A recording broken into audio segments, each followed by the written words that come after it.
Welcome back to Natural AF. I'm your host, Isaac. And I'm Alexa. We explore on the show a wide range of topics entailing who we really are and where we come from, and how to reconnect with the land and our true identities and our natural AF selves. And before we get into the show, I just want to extend our heartfelt condolences and support and love for everyone dealing with the wildfires in California and the LA area. We have a few friends out there right now dealing with all that, and we just want you to know our hearts go out to you and your families and everyone else dealing with that. Yeah. Sending them all of our love and best wishes and prayers. We know that they're all okay, the people themselves, but some have lost homes, some have been evacuated, and it's just heartbreaking. I couldn't even imagine what they're going through right now. So we do send them so much love and prayers and protection, and just hope that they feel supported through this time. Yeah, and rain. Yeah. Send them some good rain. Yeah. So this episode is part 2 in a human design series with our friend Anita Toi. And we're going to get into a lot of really interesting topics on this one and go deeper into some very specifics. So if you missed last week's episode, just go back to the previous episode to listen to part 1. It was more of a relaxed conversation, I would say. We got a bit more into Anita's journey and the work that she does using human design in her coaching. And then we just started off with the different types in human design and each strategy and not self-theme for those types. Today, we're going to dive right into a lot of the other aspects, basically. So the different authorities, the profile lines, how that sort of makes up the personality. What else? The centers. We look at the defined and undefined centers in the body graph. And then we just touch on some other things and explain things like the Incarnation Cross and the gates and channels, because there's a ton of those. So it would be like a 5-hour episode if we went into all of that. If you're new to human design and you're not really sure what we're talking about, we've got links in the show notes where you can actually just pull a free chart online. So if you want to do that, click pause, go and get your free chart, and then you can, as you're listening along, you can look at your own chart and see what applies to you. Yeah, that's a really practical idea for learning about yourself through this method, and I love it. It's something that was really important in our relationship early on, getting to know each other. Yeah. And would help out with children and other types of relationships. Absolutely. Yeah. And it's something that I've also taken on with my work with people, because it is such an awesome tool for self-discovery. And then it can also branch out into, relating to other people. You can apply it to work and business. You can apply it to, your children and how you raise them. And it's, such an amazing tool. I can't speak highly enough of human design. And it is something that we do talk a lot about throughout the podcast. It tends to come up in different conversations. So we really wanted to put these episodes out for anyone that doesn't really know who we're talking about. This is a really good introduction to what human design is and how it can be applied to our lives. Yeah. And in addition to the mental, psycho-spiritual aspects of who we really are and supporting that, the show also supports your physical side and your health through our company, Natural Art Form. It started with a product for a shoulder injury that I had personally and wanted to walk away from all the pharmaceutical drugs. I was taking an 800 milligram ibuprofen capsule, and it was causing all kinds of health issues. So I looked into natural anti-inflammatories, put together as much that I could in one remedy with some magnesium and DMSO, which is a really powerful remedy for absorption and for free radical collecting in your body and detoxification. And that product is called Alleviate, and it's available on our website, naturalartform.com. And for listeners of the show, you can take 10% off your first order using code NaturalAF10. And if you do so, that really goes a long way to supporting us and our show here and our mission to providing everyone simple, pure, and powerful natural remedies that actually do really work. And we use them every day. Yeah, absolutely. And for anyone that has purchased from us and is having a good experience and has some good feedback for us, we love hearing the feedback. It's really what keeps us going. So please head to the website and leave us a review. There is also a rewards program for reviews. So you can either leave a review with a photo, or if you're keen to leave us a video testimonial, we'd really love that, and you'll get an even better discount for that. So we'd greatly appreciate that if you'd like to chip in. Yeah, so go to naturalartform.com and find out all about that. And we just had a great experience at the markets this weekend. It was supposed to rain and didn't, and thank God we got up early and went and showed up, because there was a couple people there that were looking for us. One of them was our friends that have another market stall and their son works with animals, goats and cows, and can get quite smelly. And he was very excited about the deodorant that we had traded with him or sold him at the last market. Yeah, so. Well, I think his mum was actually more excited because she was like, they're into everything natural. So similar to me, they've tried all the natural deodorants, and she was like, it really works. Like, he's out getting smelly and he's always out working and nothing's ever really gotten rid of the BO for him. But she was like, it's amazing. So, yeah, we love hearing that feedback. I love hearing those stories, especially like something simple like a deodorant. But there's a lot of different natural ones out there, and I've tried a few. Alexa's probably tried a lot more. But for me, stumbling across the formula I did for this, using magnesium instead of sodium bicarb as the active ingredient, I'm just so happy that it actually works really well. It's comfortable. It doesn't irritate the skin like some of these other ones can. And but more importantly, that it just works and that people actually get excited about it. Like, who gets excited about deodorant? Well, trust me, when you've tried like everything under the sun, which I feel like I've tried so many natural deodorants over probably the last 20 years of my life. It's really nice. I was going to say really refreshing, no pun intended, to find a natural product that also works really well and quite powerfully, and just knowing that you're not, poisoning your body in the process. Yeah. So if you're living in Australia, you can find that on our site. And it's coming soon to the States. We've got a few things to figure out before we do that there, but should be pretty quick. Yeah, stay posted. And actually, that's another good point. If you're in the States, especially because we do have a lot more happening over there this year, join our mailing list to stay up to date with updates. We're going to start doing a monthly newsletter so that we can just keep everyone in the loop. So when we've got new products available, what we've got going on with the podcast, we've got some awesome interviews coming up, especially in the next month or so. Join our mailing list, go to naturalartform.com and subscribe there. Yeah. And stay tuned for the end of this episode. We've got a very special announcement to make. And we'll get right into it. Yeah. Hope you guys enjoy this conversation.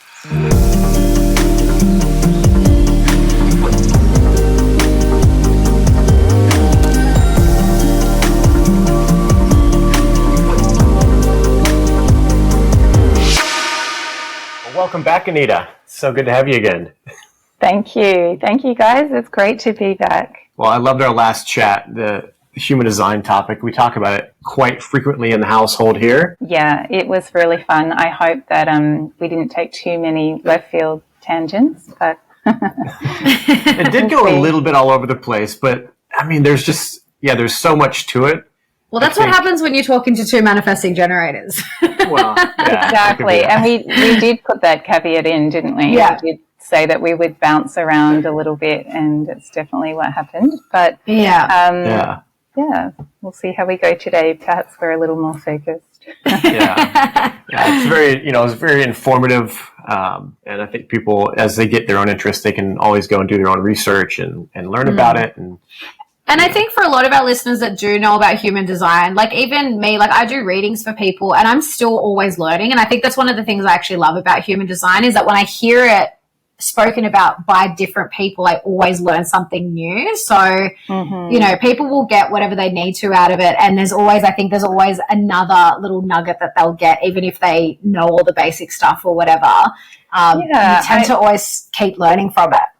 I totally agree. And I think, there's different ways people go about learning this info, and some of them decide not to get a reading and just to do their own research. And I'd say you have to be pretty sort of dedicated if you're going to go that route. But I think it's a great idea to go and have several readings, maybe not too close together, because it takes a little while to digest and process the information, and you really want to sit with that person's gift to you in the way that they've described it. But I would say go and have, a couple spaced 6-12 months apart, and there's always, like you said, there's always something new. Everyone interprets it in their own sort of style.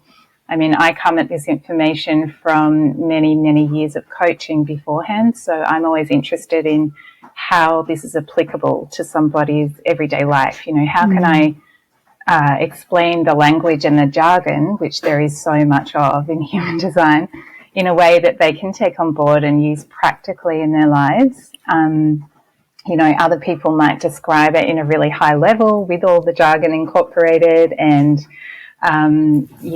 other people are doing it from, their own, perhaps they've been a healer, perhaps they've been a corporate business executive coach or something like that. So there's just a gift that you can get from everyone's perspective on this stuff.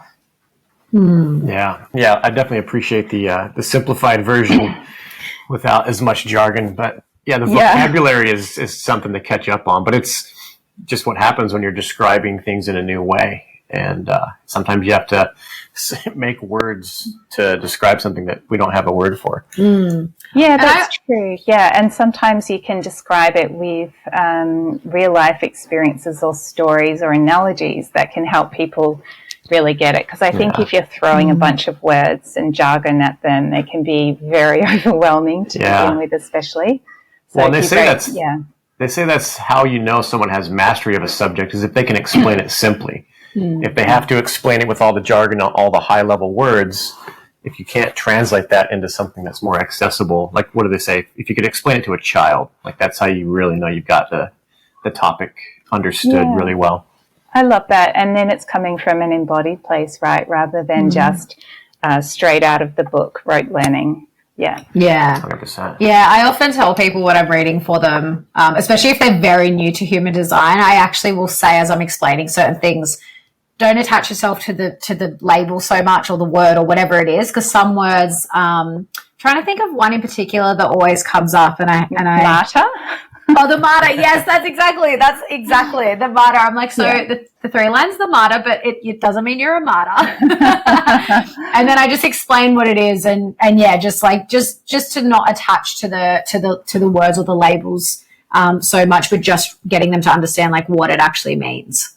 Yeah, that's great. And I also liked what you said, Alexa, about the fact that you're still learning, because I am too. I mean, this stuff, it's called the Human Design Experiment for a reason, and we are living it ourselves, and we're learning as we go, and that never ends. To me, I feel like and this is what's so exciting to me about this whole field, is I'm never going to get to the end of this. It's always expanding. There's always something new. Yeah, love it. Well, where do you want to kick it off into first? Yeah, let's dive in. Cool. We covered types, strategies, the overall stuff, the not self. So did you want to go into authorities first? Yeah, let's do it. Yeah. So authority, I mean, for me, this was the real game changer in terms of something that I can apply. I'm always looking for how can I apply this practically in my life. And when we're talking about authorities, it's the way that you're designed to make decisions. So for me, this was the game changer, because to be given a tool that says, you know what, you're designed to make decisions in this particular way, that you can then go and apply to your life, and it just cuts out all the fuzz, all the kind of the other ways that you've been trying to make decisions, perhaps from the head, trying to figure it out, perhaps going around and talking to 10 different people and trying to incorporate their opinions and things into your decision. If you're given just this one way to focus on and to actually practice on a daily basis, it's just, to me, it was like a relief. My whole body could just exhale and go, okay.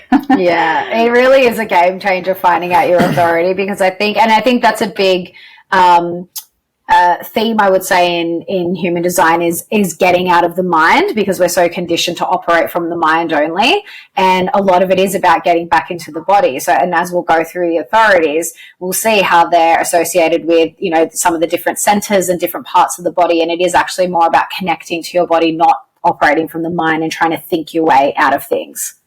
That is 100% correct. Yes, we are all conditioned to really be in the mind and to make our decisions from there.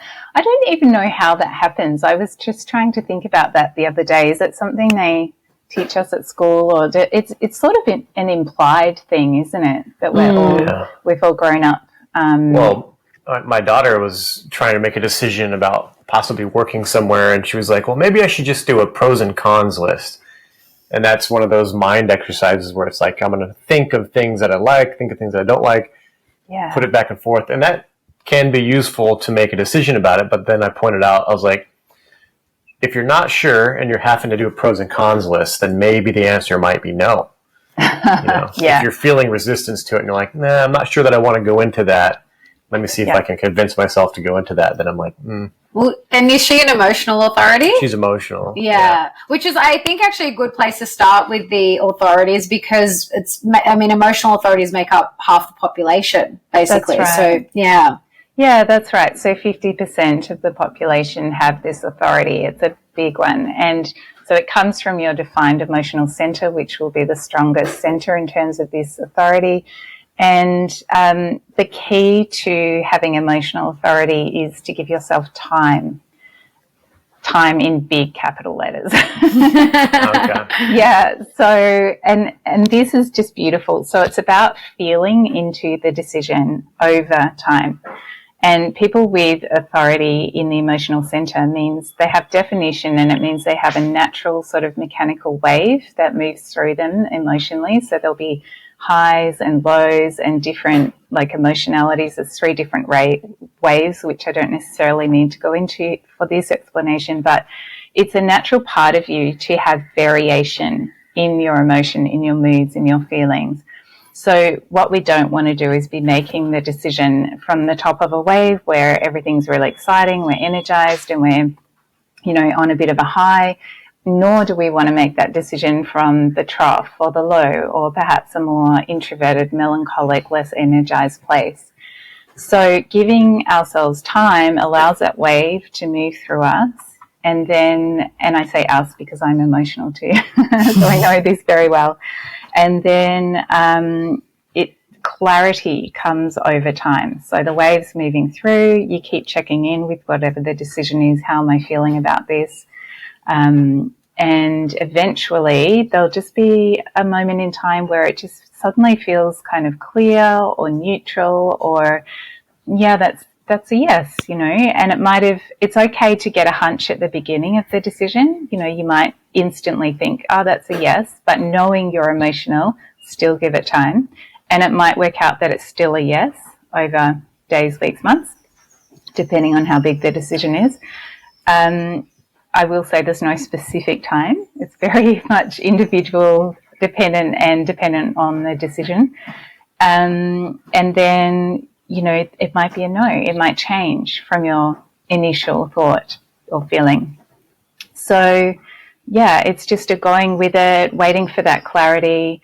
I like to say to emotional people, it's not going to be a hell yes or a hell no, because that's another thing we're sort of taught from the self-development industry is, things have to be a hell yes or a hell no. Well, absolutely not, according to human design, unless you're a sacral authority, which we'll go into in a minute. But if you're emotional, it's not going to feel like that. It's going to feel a lot more low-key, It'll be just like yeah, that feels good. Yeah. And one thing I wonder, because it's emotional, so it's in the body. So do you feel something in the body shift, or does it come from there? Yeah, you can. Again, it's up to the individual and how embodied they are and how they relate. Everyone experiences their emotions differently as well. But yeah, it is, as Alexa was saying, a lot of these authorities are in the body, which I absolutely love, because it's helping us to come back into these vessels that we're in for a reason. Yeah, that could be tricky if you're running an organization and you're expecting, let's say your executive staff, people that need to make decisions, and having someone that's emotional, that once you might hear this and you're like, all right, now I've got to lay off to let them go through their emotions, or maybe you want to push through and I need an answer out of you by the end of the day on this big project that you're doing that you have to be decisive about. Is there a way to, I guess, manage that and not move into a damaging, drifting away from who you are? It's such a good question, because there are things, there's little day-to-day things, obviously, that we need to make spontaneous decisions about, even when we're emotional. And that's okay. The little thing, just feel into it.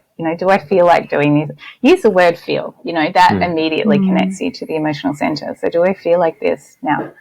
In terms of being part of a team where perhaps there's a need to make a decision quickly, that's going to be really quite tricky. But I guess if you are in that sort of environment and other people knew their design, that would be amazing. I mean, that would be the ultimate, right?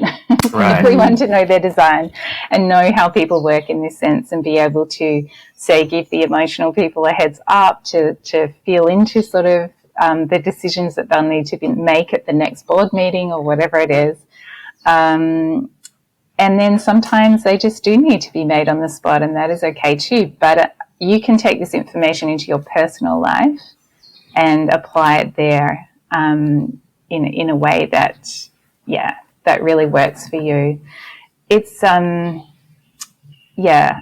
think it's just coming back to those feelings, doing what you can with the time, one of the key things is to come up with a one-liner, something you can say when you feel pushed, because emotional decision makers are not meant to be put on the spot, pressured, and made to make spontaneous decisions. We can, but it doesn't always work out for us. So having something that you can say, hey, thank you, I'm just going to need some time with that. I just need to think about it or feel into it, or, however you'd like to word it. But just buying yourself a bit of time is, such a game changer.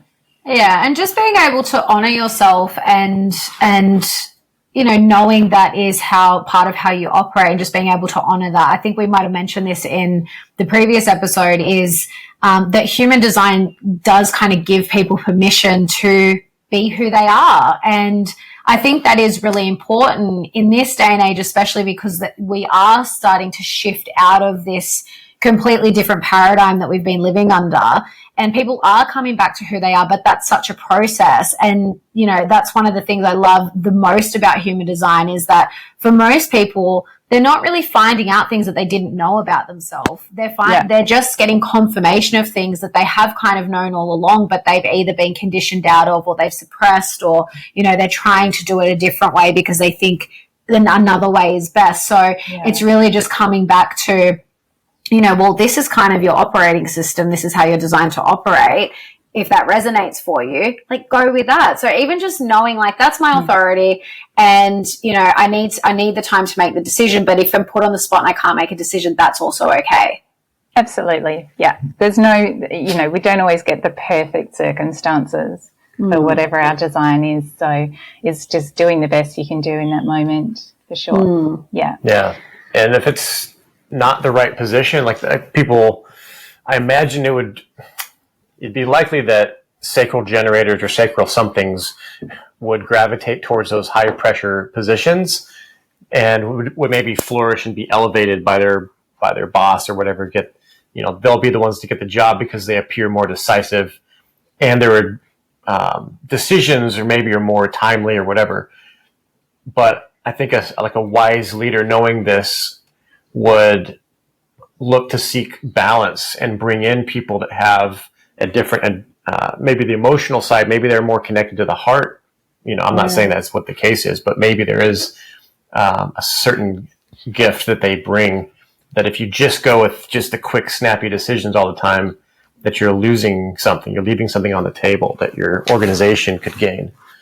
It's really interesting to think about that. I mean, I've always worked with individuals as opposed to corporate environments and teams, but I'd love to know from a human design consultant who does work in that space, how they find it, because there might be, we know the breakdown of the different types in the population, but I wonder if that's also reflected in certain management teams or, who knows, but the key is really knowing who you are and living to align to your design.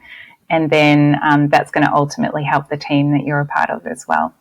And I actually just wanted to ask too, so emotional authorities make up 50% of the population, and are emotional, can you have an emotional authority with all of the types, except for reflectors, of course, because they have all open centers? Because I know I've met emotional projectors, definitely emotional generators, and and emotional manifestors. Yeah, that's why it's such a big category. Yeah, for sure. Yeah. Well, that's really important that there's 50% of people are this type. So and then I mean, we'll keep going through authorities because I'm going to make a real concerted effort to stick with this line that we're going on. But later we can talk about the emotional center in itself just being open or defined. Yeah. Sure. Yeah. So sacral is the next really big one because generators and manifesting generators who have the sacral defined have this authority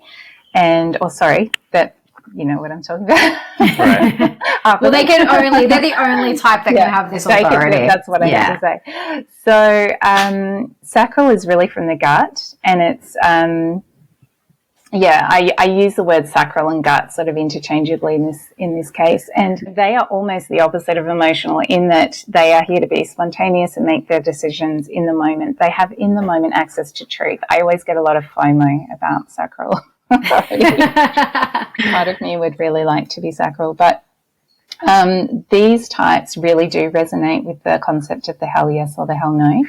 It's something that happens in their gut instantly, and I describe it as either it can literally come out in words or sounds. So the sacral has sounds that sound like and you can hear people in their daily conversation actually using these sacral sounds without even knowing their design. You know, when they're nodding along going, they're often a sacral generator or mani-gen. And it can come out just in words, yes, no, yep, no, whatever. It can also feel like a pull towards and an expansion in the gut area, or a contraction and a pulling away. So this happens a lot with, say, people that they want to be around or don't want to be around. They'll feel that kind of pull towards or contraction away from. But yeah, it's really about honoring that feeling in the gut, whether it's something that's good, right, correct, or healthy for you in the moment or not. It's simple. I love the simplicity of this one. Yeah, Isaac's a sacral authority, and I kind of agree with you. I'm like, I wish I just had that, just yes or no, just like that gut. Yeah, it is. It's so simple. And I also want to mention too with sacral authority is that it can, because we've experienced this. Isaac's experienced this, and I've kind of helped him a little bit. Where you can sometimes there's no yes or no. It's just like you're not really getting anything, which is kind of like you need to just wait to make the decision. So we've done the and a strategy I often share when I'm doing readings is that you can just ask a sacral authority if they're not getting a yes or a no on something that they need to make a decision on, is just asking them really simple yes/no questions to get them to tap into that sacral response, and then throw in the question about whatever it is they're trying to decide on to see if they can then get it once they're really tapped into that. But it doesn't happen all the time. Remember when we did that when you were traveling here? I think you got delayed or something, and you were trying to specific. Yeah, you were trying to decide on something, and he just wasn't getting anything. Where it's like it's either and then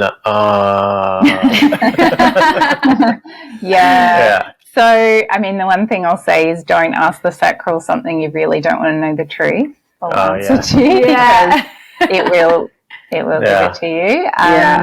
And also, that's a great strategy that you mentioned, Alexa. And I always like to preference that with a couple of breaths into that area, so into the belly or the abdomen, because, or even just bringing someone's focus, perhaps a hand on the belly as well. It's really bringing that energy back down out of the head into that area of the body, connecting. And that's great. And then you can go from there. And it's so critical to listen to that, because there's been times when I've overridden it with what's going on up here or what other people would approve of. And so that led to some painful mistakes where I just had years of frustration and hardship because you just denied that part of yourself that's this internal wisdom.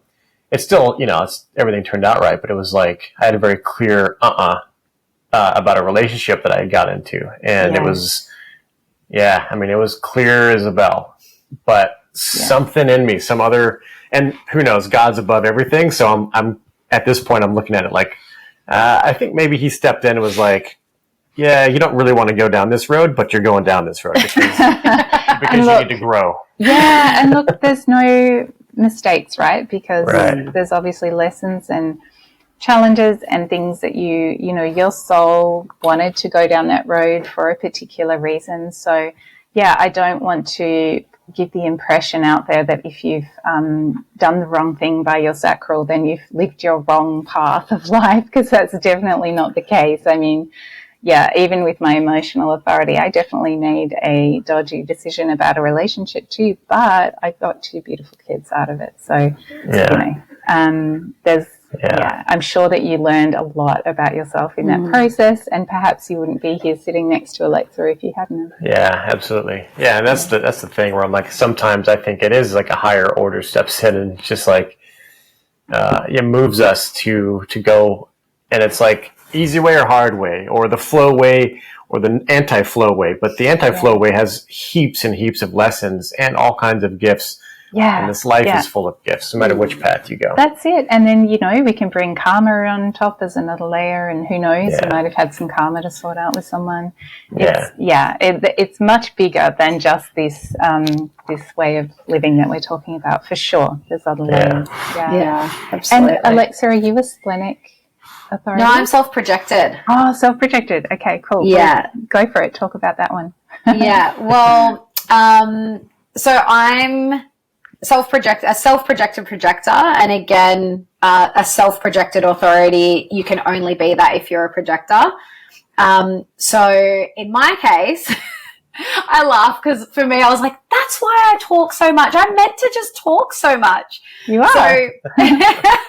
So for me, being self-projected, for me to come to decisions, to make decisions, I have to hear my own voice, which can be really annoying for me and other people. I'm not going to lie. But I really just need, if I'm speaking to others when I'm trying to make a decision, I just need someone to be a sounding board, really, and just to ask me, kind of just be like a therapist and just ask very like, so how do you feel about that? And, and just kind of ask questions back and not really give their opinion as such. Or another thing, which again, this was something for me that I was like, oh, that's why I've just always, before I learned my human design, when I would send voice messages to people, I would always listen back to them. I don't know why, but I'd always listen back to them. But I think it is that having to hear my own voice and just getting clarity. Like that's where I get my clarity, is like when I'm hearing my own voice back. So that's another strategy for self-projected projectors, is that if you don't have someone to talk to or a sounding board, you can just like record yourself speaking about something and then listen back to it. And that can help you come to a decision. Yeah, that's a great strategy. Sometimes this one is also called G-Center Authority. And the sounding board person in your life is really important. And as you said, they're not there to give you advice. So you don't want to have someone who's trying to fix your problems and offer solutions. They're literally there to listen to you speaking out whatever it is you need to get out in order to heal yourself and process your own decision making. Yeah, and then as you said, you don't have that person there, record your own voice, go for a walk in nature and just speak into the recording and see what comes out. But you could even do it with writing as well. Yeah. And for me, it was really, when I learned this about myself, I was like, oh, that makes so much sense why sometimes, and it was more so I found when I would speak to my mum, because we're very close, but my mum's very opinionated, so she'll always say what she thinks of the situation. But I was looking back and I was like, sometimes it would actually help, because if I disagreed with her on her opinion, that would actually kind of help me come to my decision, because I'm like, yeah, no, definitely not. However, I did look back and there were some things that I would just become really confused. I'd become more confused about whatever it is I'd be trying to make a decision on. So again, just like learning that about myself, even if people are giving me their opinions when I'm talking to them about something I'm trying to decide on, just knowing that I don't need to take that on. Yeah, that's great. Yeah. Great to share with people. What's your mum's authority? She's a mental authority. She's a mental projector. Okay, well, let's talk about that next. Yeah. So this one I find really fascinating because when I first pulled her chart, I'd never heard of a mental projector. And I'm sure, is this another one that only projectors can be? Yeah. Yeah. So a mental authority is actually the only authority that isn't an inner authority. It's actually an external authority. So they have to put out whatever it is that they're wanting to decide on to others. And then based on what they get back is how they make their decision. So it's like the opposite of you. Yeah, well, similar but opposite in some ways. pretty much. Yeah, pretty much. Like well, and it's the only authority that's an external authority, isn't it? Yeah, so it's often called environmental as well, because the environment is really important in helping them make their decision. So it's there's generally no definition below the throat, and I think of this one too, it's not mental as in the thinking mind, it's more about the sensing mind. So when you have mental authority, it's what makes sense to you. Yeah. And as in like just a knowing, a knowing that's coming from you and your surroundings rather than a nutting it out from a thinking kind of perspective. Yeah, that's a really good way to explain it, actually, because that's what I learned, looking at my mum's chart, was that mental projectors, the simplest way to put it is that they pretty much become their environment because they're open from the throat down. They're just taking all of that in. And again, it isn't a mental, they're not mentally becoming what or who is around them. It's more of a feeling into, and my mum's very much like that. And again, I'll just point out here, because again, this is why I just love the level of compassion that human design can bring to yourself and others. Because just before I found out about human design, I was actually having this issue with my mum that I would get really annoyed because I'd be like, she just, whenever she's around, certain friends or whatever, she just becomes exactly like them. And it really annoyed me. And then when I learned that she's a mental projector, I was like, that's just her design. Like, that's actually how she's designed to be. And with a lot of the work that she does, like we were talking off camera before about, my mum's a bit of an activist, and it actually works so well for her because she very, very naturally is able to just bring people in and bring the right people in and bring people together in community. She does that really well. And I think that is because of this mental aspect of her, mental, so to speak, where she just becomes her environment. And I think people are very naturally drawn to her, but feel very comfortable around her. Yeah, beautiful.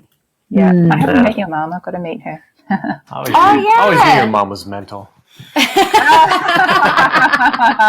that's perfect. We all had an inkling. Right. So, bouncing back to splenic, perhaps.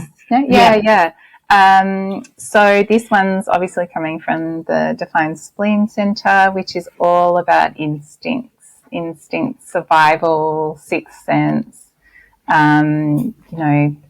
It's so the spleen is similar to the sacral, the gut response. It feels like it's in the body around that sort of area as well.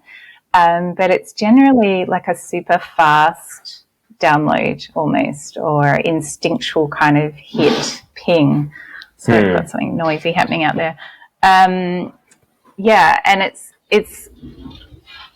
it's almost like that, rather than that sort of hell yes, hell no, it's like this quick instant. It can be a little bit quieter than the sacral response, and it generally doesn't repeat.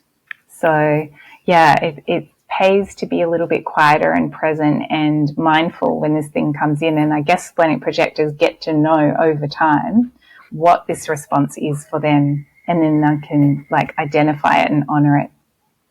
I wonder if that's what somebody, Alexa and I know, that was in the military. He told me a story about going to combat in Iraq and going. I don't know if he was going into a building or something, but he had this pause moment where he's like, no, we don't want to go in there. We want to go around something or that. And then there's another time where something bad is about to happen. He had a premonition about it. Yeah. Not like a psychic premonition, but he was just like, I don't know, like he just knew something was bad was about to happen and not to move. Like, don't go into this area. Yeah. And then up ahead, something exploded. Would that be something that 100%. could be splenic? That would be incredibly useful in the military or any of those types of situations. And, I would, at a guess without seeing their chart, be thinking splenic and gate 57 defined. It's that like almost premonition of something. And interesting. Yeah, being able to honor it. That's brilliant. Yeah. Is it mostly to do? Well, I guess it could be for all kinds of decisions, right? But is a splenic? I thought it was like fear. Is it based around fear or survival? That's how it supposedly developed. Yeah, around fear and survival and keeping the species alive and making good decisions from that point of view that aren't necessarily rational. Yeah, you don't want to have to be justifying splenic decisions because that's just you'll tie yourself in knots. And I think part of I've read this somewhere that part of having a splenic authority, a part of the process of knowing what your I describe it like a whisper. It's like that very, very quick, very quiet. Subtle, and knowing what that whisper sounds like often requires you to not listen to it and make the wrong decisions to know how to tap into it and what it sounds like for you. Yeah, that's a good point. We don't have to do any of these perfectly, like Isaac was saying before, with not honouring a sacral response that he is now aware of. We learn as much about ourselves from making the wrong choices as we do from following it perfectly. We're not here to do that. I was thinking of an example when, even though I'm emotional, my spleen kicked in for me. I was out in the surf one day and turned around and looked out the back and saw a massive shark. Oh, wow. Huge. Yeah, and there weren't many people out. There was just me and a couple of bodyboarders closer to the shore. Anyway, before I knew it, my body had the response and taken off, and I was paddling flat out for the shore before my mind actually caught up and rationalized what I'd seen and what I was doing in response. Yeah. So I figured that was my spleen coming in and getting me out of the way of danger. And you have a defined spleen, I'm assuming? Yes, I have a defined spleen. Yeah, even though it's not my primary authority, I was very grateful for that. Okay. Yeah. So you can have access to more than one of these centers then? Well, I would think so. I haven't really read much about this, but I would think that you can tap into any of these centers if you have the definition for sure. Yeah. Okay. Yeah. Well, that's the way I think of it, is confuse things, like stick with your main authority. Yeah. Well, that's how I think of it, is like you've got your authority, which is usually you'll have that center defined.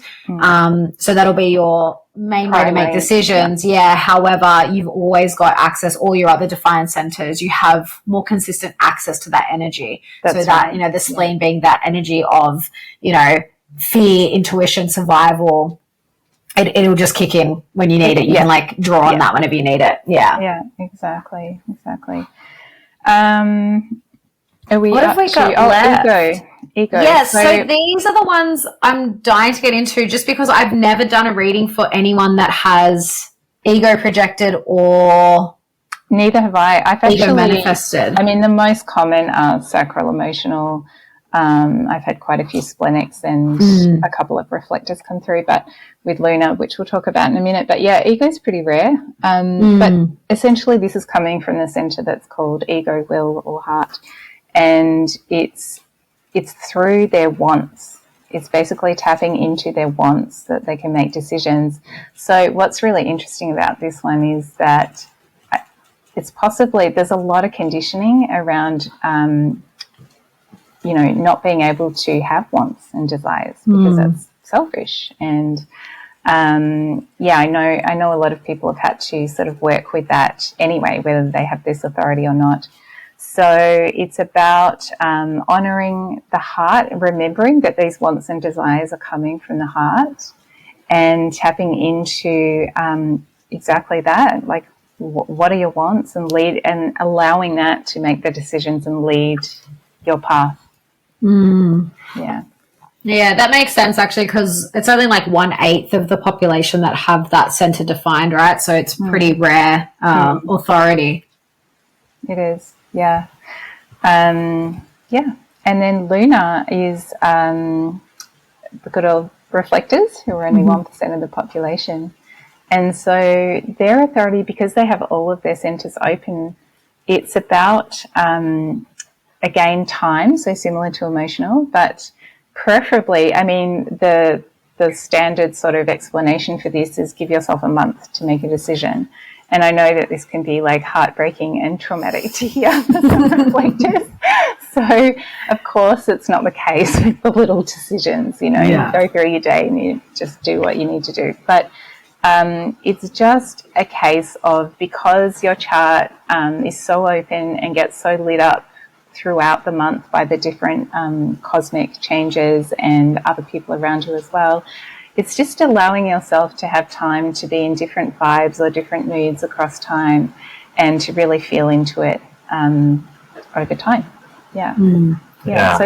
So say if it's a new relationship or something, it doesn't mean you need to I was discussing this with my reflector friend recently who's been dating, and she said to me, does it mean like if I like someone, do I have to wait a whole month to like see them again or to progress the relationship?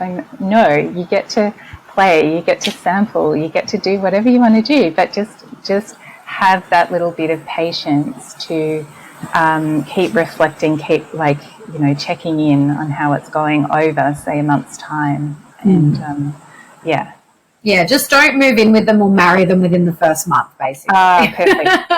Okay, that's some real good practical advice there for the lecturer. Yeah, I remember when I first learned about reflectors and the lunar authority. I think even you and I might have spoken about this. I was like, God, that would suck. Like, if you imagine you just had to make a decision about what to do on the weekends, and then you're like, sorry guys, I'm gonna have to wait a lunar cycle to get back to you, and you miss the event. But obviously you can't do that with everything, but obviously the big decisions, definitely.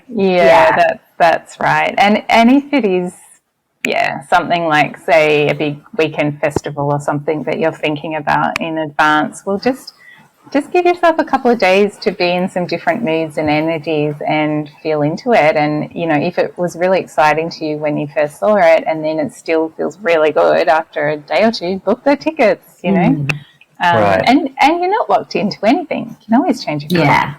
Yeah. In my mind, I'm picturing what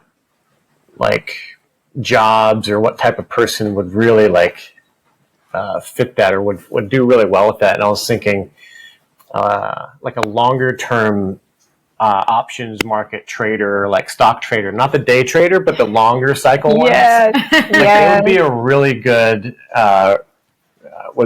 reflector lunar cycle would benefit that, because it's I'm not here to make the decisions week by week. I'm only looking every 30 days, quarter, really let those big monetary decisions slower cycles. Oh, I like that. I like that. We need to find a financial advisor who's a reflector. Yeah.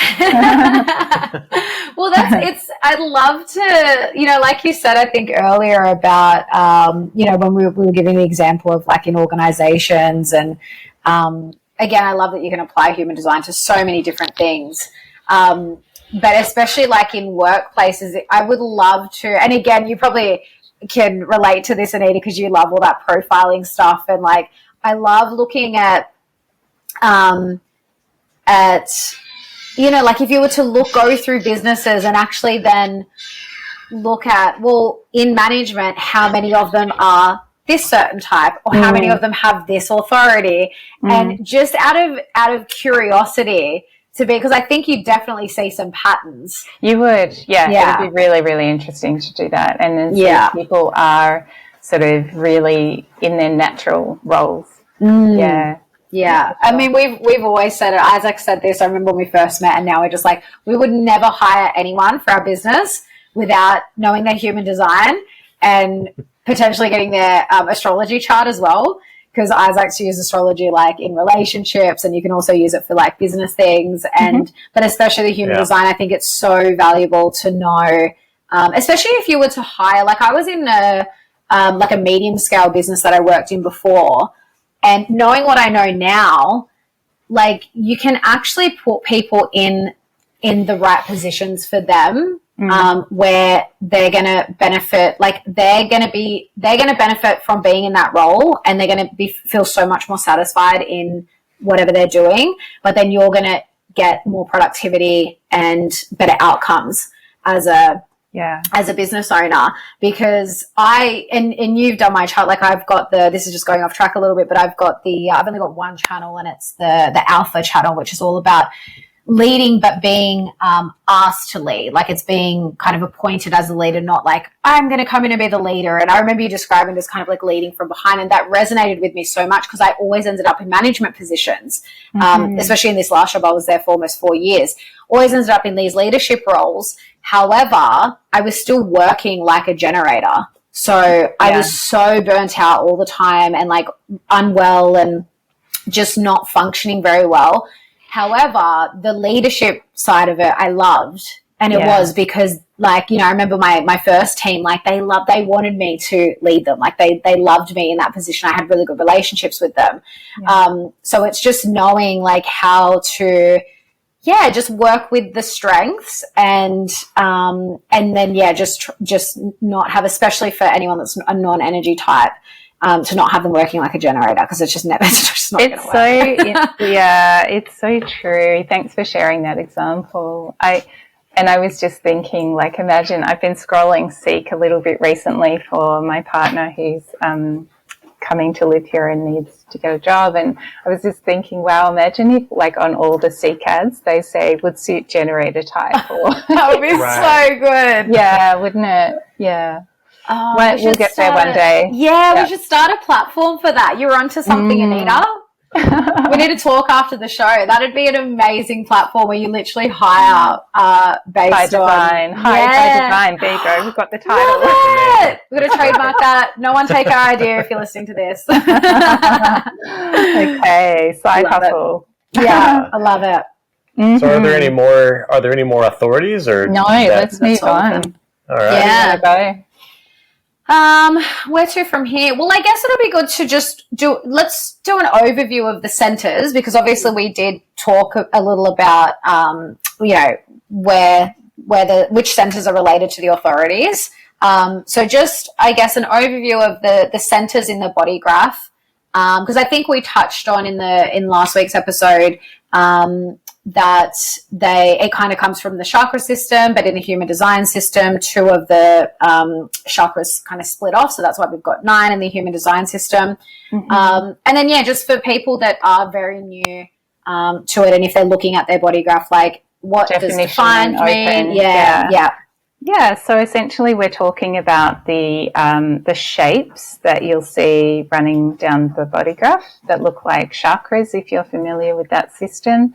And as Alexa said, we have 9 of these energy centers as opposed to the normal 7 chakras. I know there's more chakras above and below, but within the body. Yeah.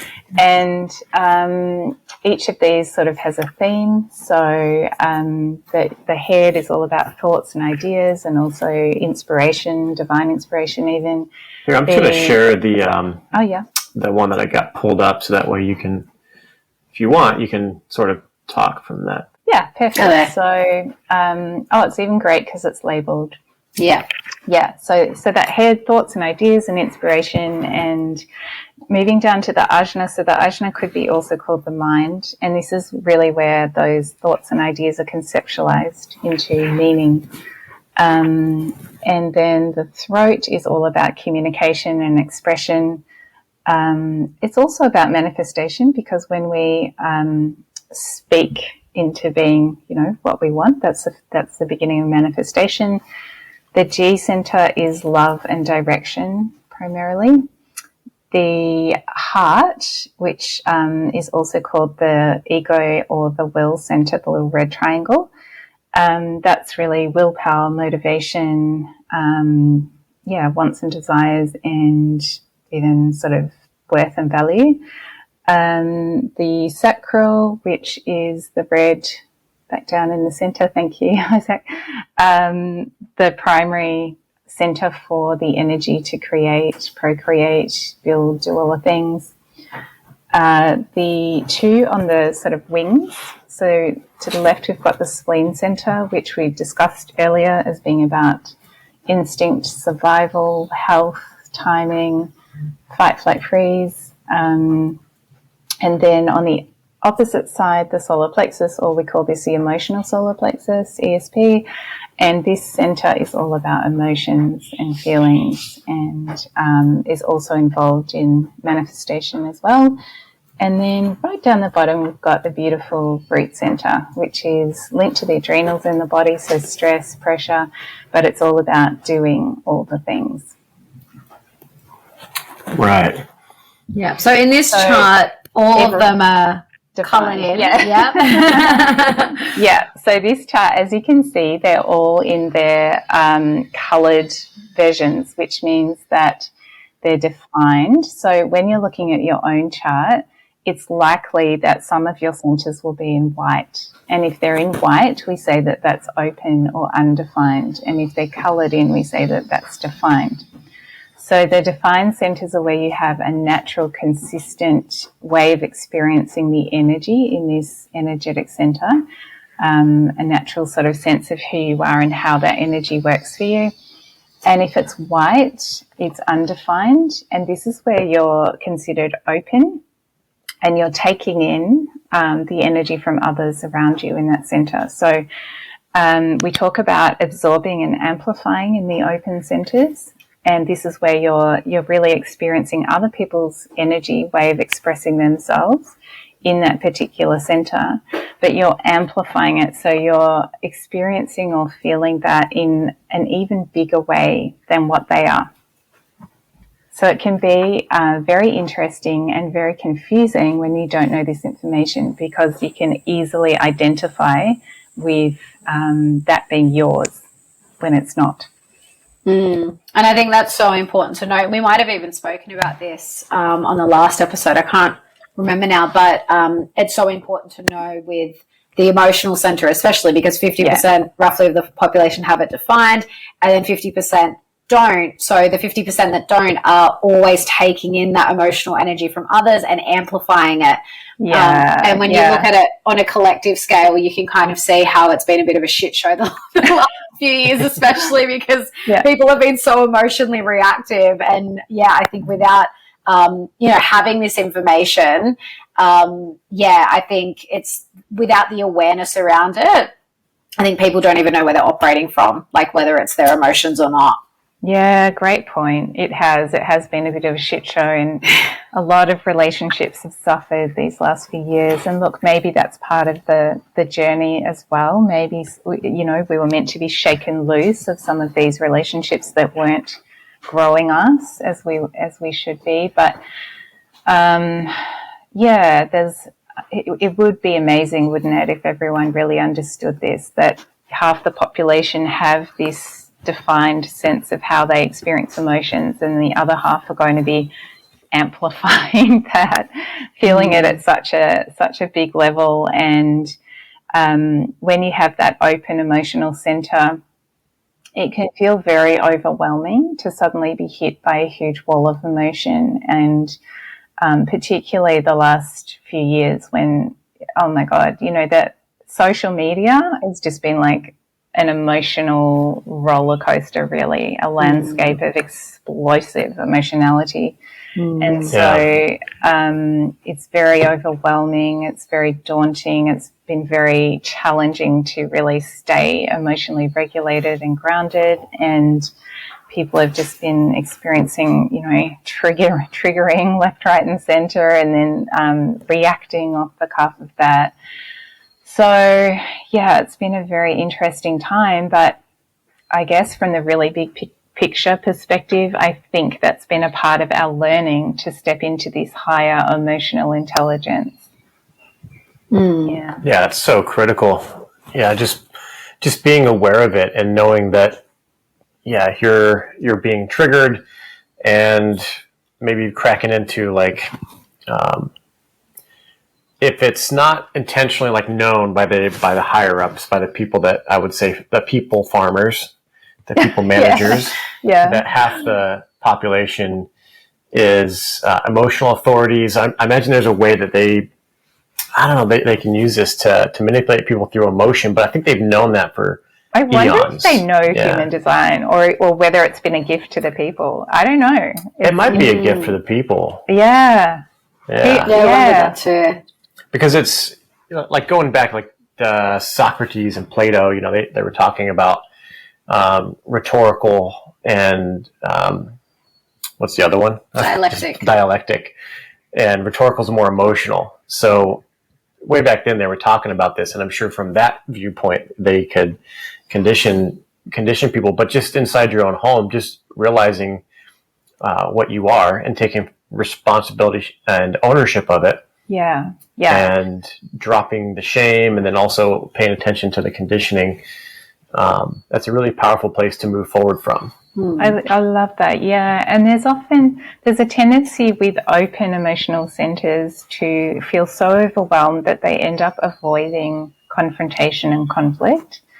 So that's one thing that often emotional centers who are open have to work with at some point in time. There'll be a time in their life when it suddenly hits that they've got to confront something that's not working for them, that's not good, have the difficult conversations, because there's this real inbuilt tendency to not want to rock the boat and just to be safe, quiet, people-pleasing. Or, they can actually be quite emotionally explosive as well, because if they're feeling these big things and can't contain it, it can come out in fireworks. And then for the emotional definition, I mean, in my household, we have 4 emotionally defined humans. Oh, wow. And so, everyone's on a different place in their wave, and sometimes it's all harmonious and corresponding quite well, and other times it's not. And it's just been a case of teaching my kids and my partner over time about this, and to manage and regulate their own emotions, and that if we are coming to loggerheads, stepping away, leaving the room, just giving each other space and time to chill out has been like the best thing. And just don't try and keep working it out. Like, if you're really at loggerheads and there's high emotions going, there's no point in continuing the conversation in that state. It's like time out. Let the energy dissipate and then go back.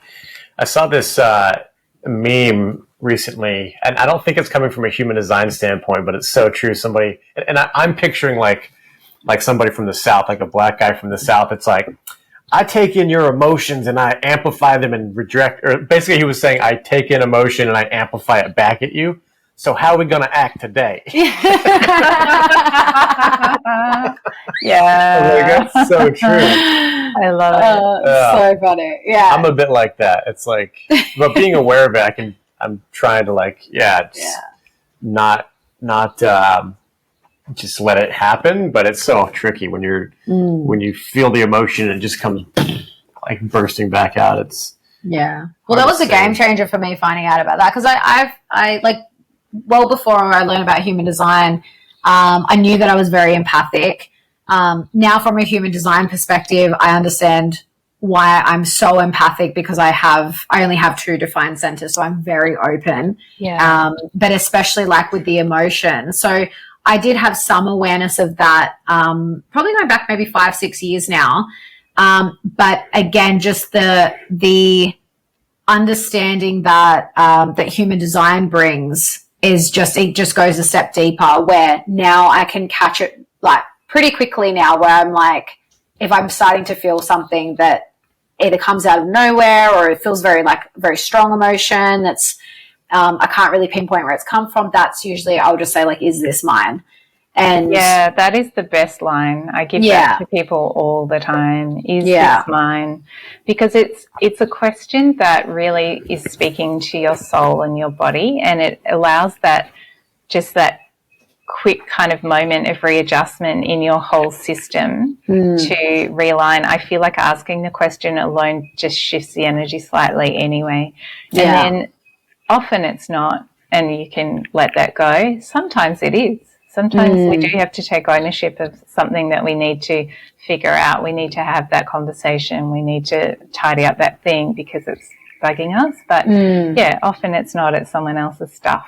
Yeah. Let that go. Oh, it's such a big relief. It's a massive game changer, this one. Yeah. Yeah, absolutely. And another one I want to touch on, just again, because there's such a large population. So with 70% of the population being either generators or manifesting generators, for the 30% that are non-energy types, another one, and again, this is a big one for me because I have an open sacral center and I now have a partner that I live with that has a defined sacral center. Just being aware that, again, you're taking in that sacral energy and amplifying it. Yeah. And what I think a lot of non-energy types can do, but especially projectors, because like you hear this a lot from projectors, is that we just end up overworking ourselves and burning out. And especially when you're in an environment where you are surrounded by generators, which now I look back and I'm like, I wish I knew, like, you know, my last workplace, like, who of them were generators, because it would have been the majority for sure. And just knowing that you are, you're taking in that energy and amplifying it. But that is, well, for me, I feel that's really what leads so much to the exhaustion. Having very strong boundaries, which I still struggle with that, because there is this part of me that's like, I've kind of always been a bit more geared towards being a workaholic. And not just because I need to go, but even in terms of my design, my signature is success. So for me, I do have a lot of conditioning around, to be successful, you have to work your ass off. So I'm still going through, you know, the process of deconditioning and, you know, like not just setting boundaries. I feel like I set the boundaries, but then I don't enforce them myself.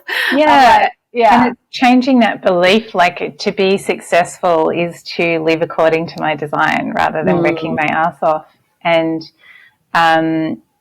it's, I guess for projectors, manifestors and reflectors, which is who we're talking about with this non-energy being thing, knowing that if you are in a state of high energy, you know, you're running around like an Energizer bunny, like you get at times, Alexa, it's not your natural state. You know, it's part of your natural state is to fluctuate and to experience these variations in energy, and you will have times where you're like that.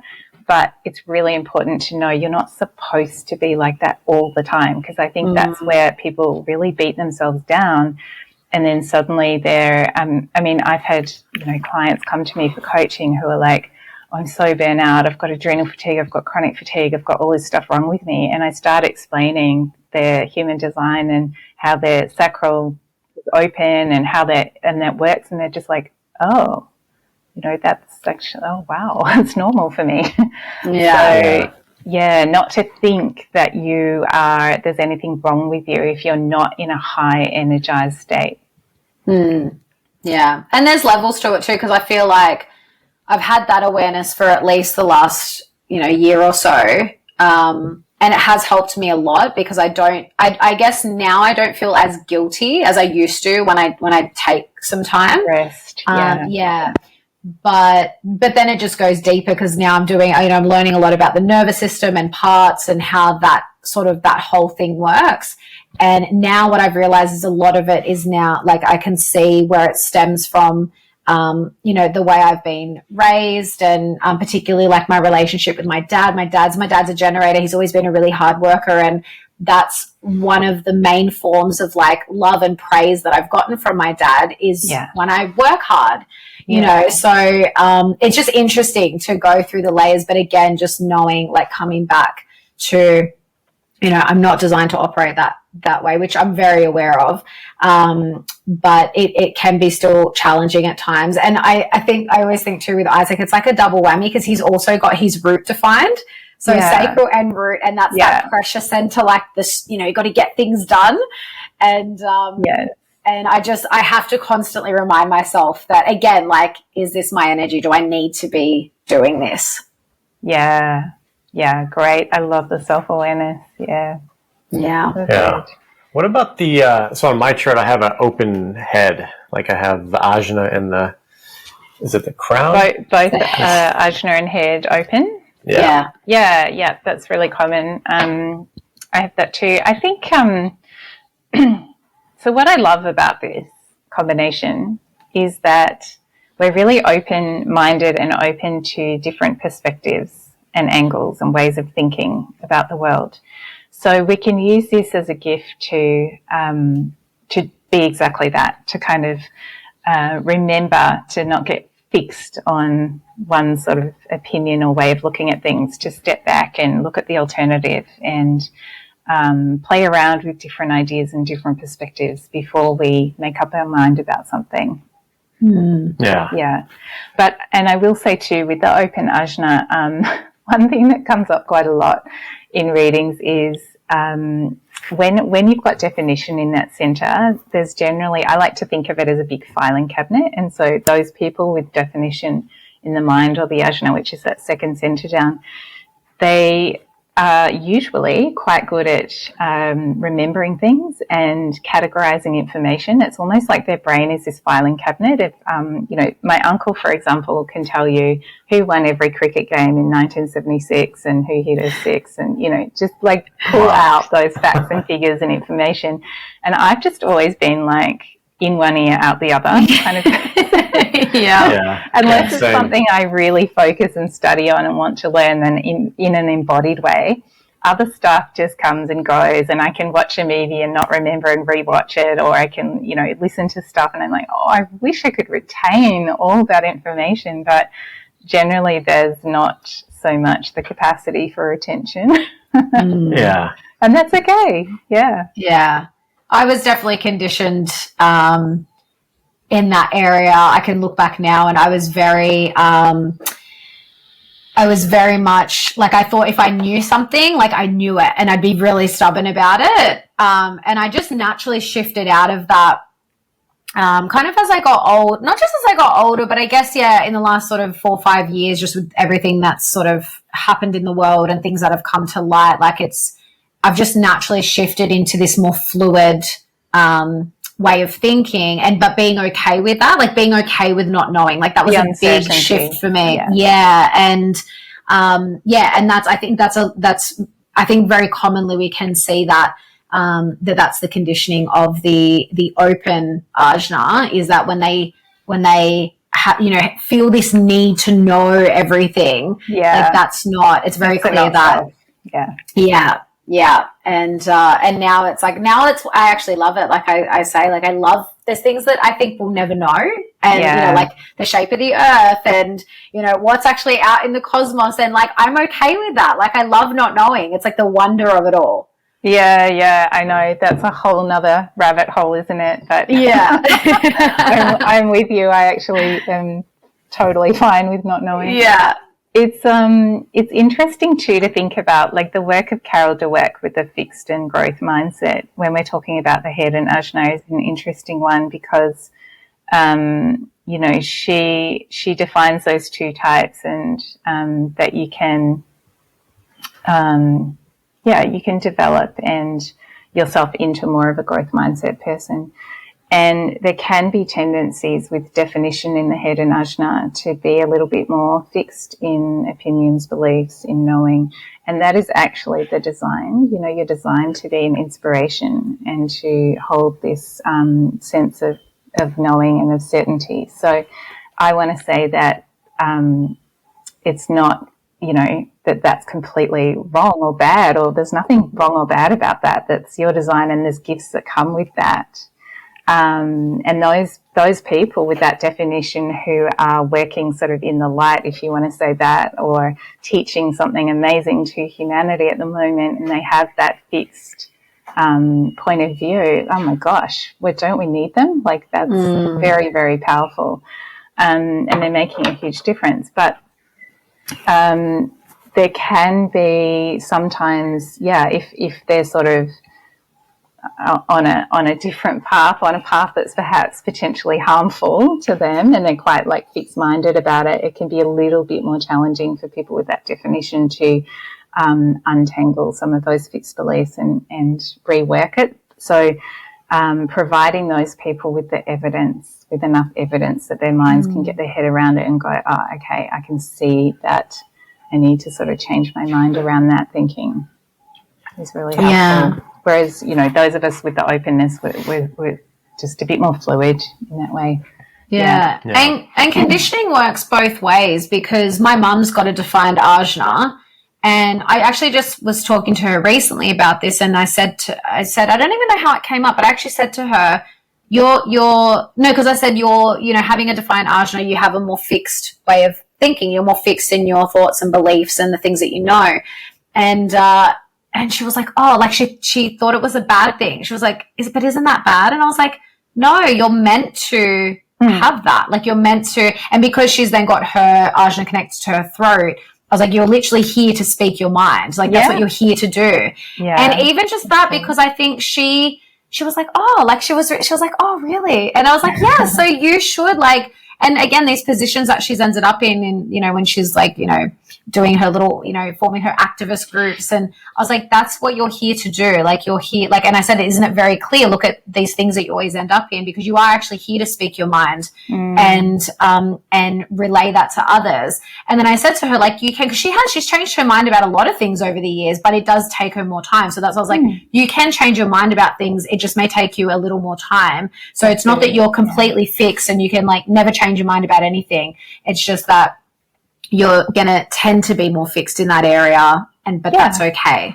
Yeah, exactly. And we know about neuroplasticity in the brain, right? So from the neuroscience perspective, it's all possible to change your mind. But with the definition that, it just might take a little bit longer, a little bit more focus to create those new neural pathways. Yeah. I find it can be really frustrating for me, because I'm like, I've had discussions with people where we're having like an argument, like I know some stuff, but I'm coming at it from like the sacral energy side. I'm like, nah, like this is bad. I'm just dumb. Right, okay? Yeah. I'm right. I don't know why. But I know stuff. I know things.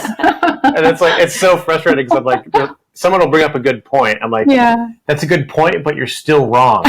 Like, just because you have more facts on your side doesn't mean I'm wrong.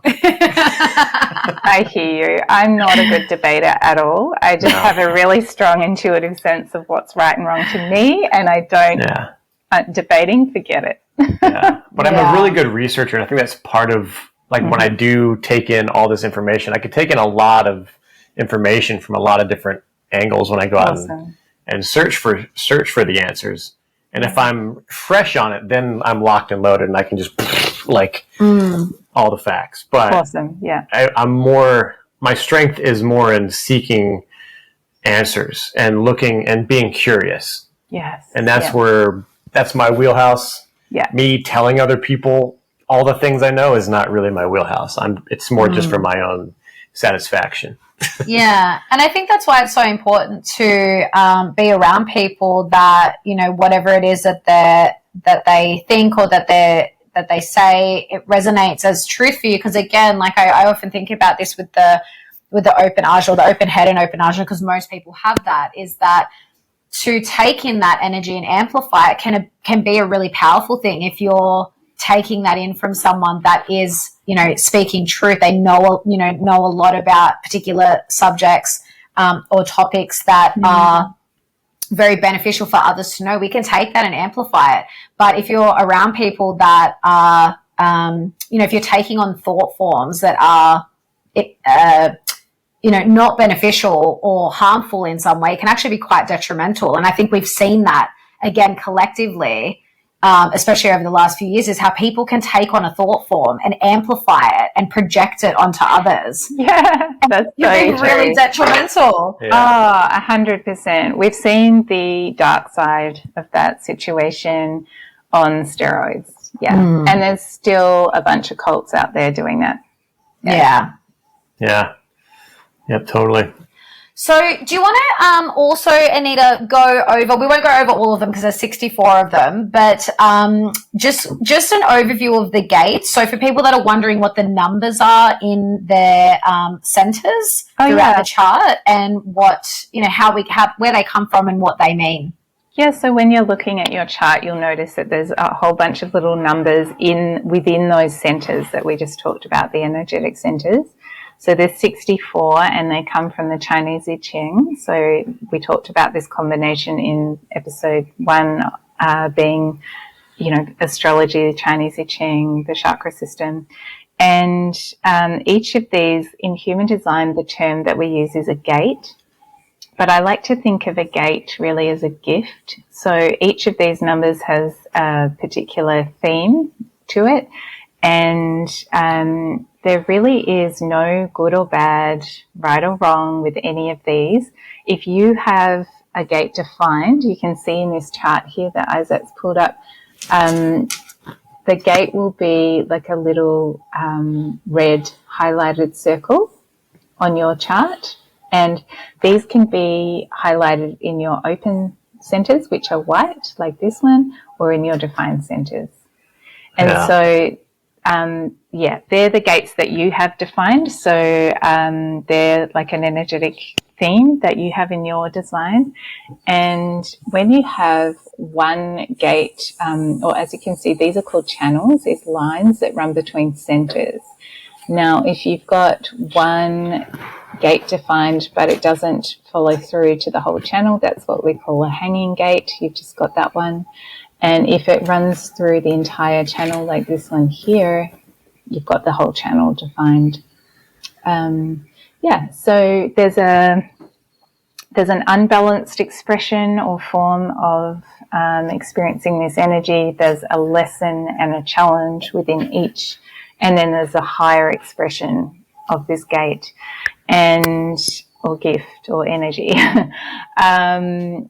And it's not like we're working through these kind of one by one and ticking them off and we've done the work on that one, nailed gate 19 or whatever it is. These are the themes that will keep, cropping up in our lives. These are who we are. So we're always, if we're open and aware and conscious about this stuff, then we're always like just noticing, this feels like I'm working with this energy at the moment. And as we grow in consciousness and our own spiritual development, we're sort of spiraling upwards towards this higher expression of each one. Yeah. And can I ask, Anita, because I've got I think I'm signed up to a few different human design readers and websites and stuff, and so I'll often get the updates when we're moving into a gate. So how exactly does that work is it, because it seems to be like sometimes every few days or every week we kind of move into another gate? Yeah.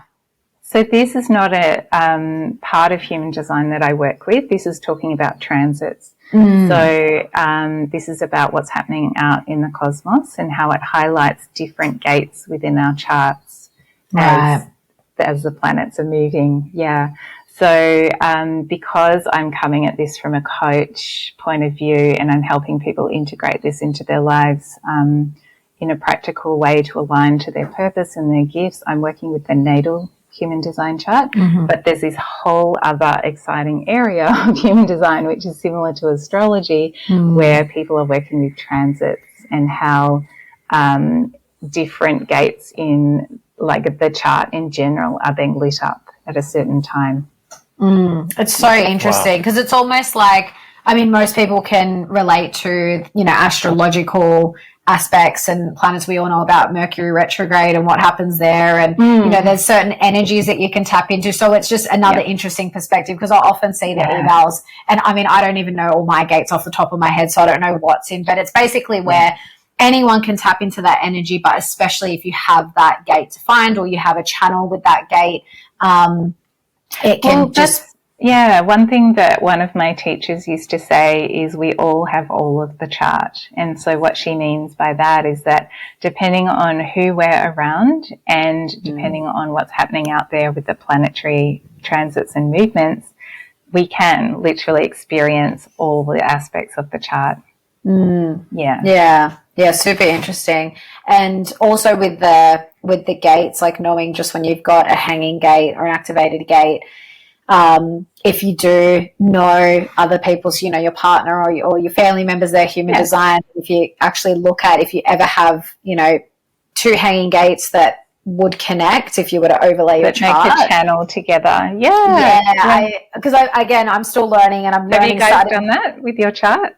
I have looked. I can never remember them off the top of my head. I'll often look and be like, oh yeah, like I did once look at our gates. I think we've only got one, maybe two that connect, but we do have some of the same activated gates, which is interesting. But now that I'm learning more about the gates and how they sort of interact with each other, so when they form a channel, it's just interesting to see when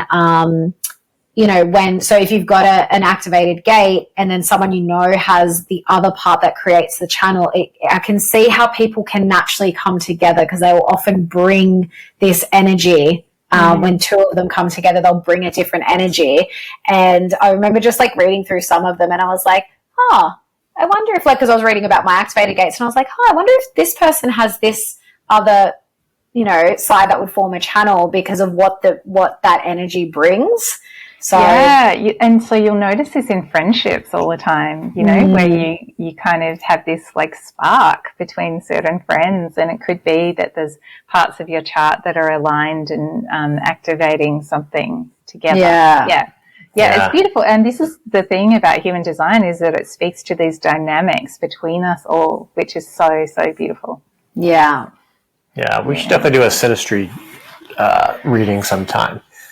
And that's like human design in relationships is helpful, but it can also challenge you to really lean into compassion, because I won't speak for everybody, but like sometimes people get into a relationship and there's something about your partner that you might want to change, or you keep running up against this behavior, and be prepared if you go and look at the human design chart, that might just be built into how they are. Yeah. And they're supposed to be that way. And, it does prompt us to kind of learn to maybe hold gently those things that or even full on release the things that you're holding on to, that you're like, this has to change or I can't be happy. It's like, well, this person is designed this way for a reason.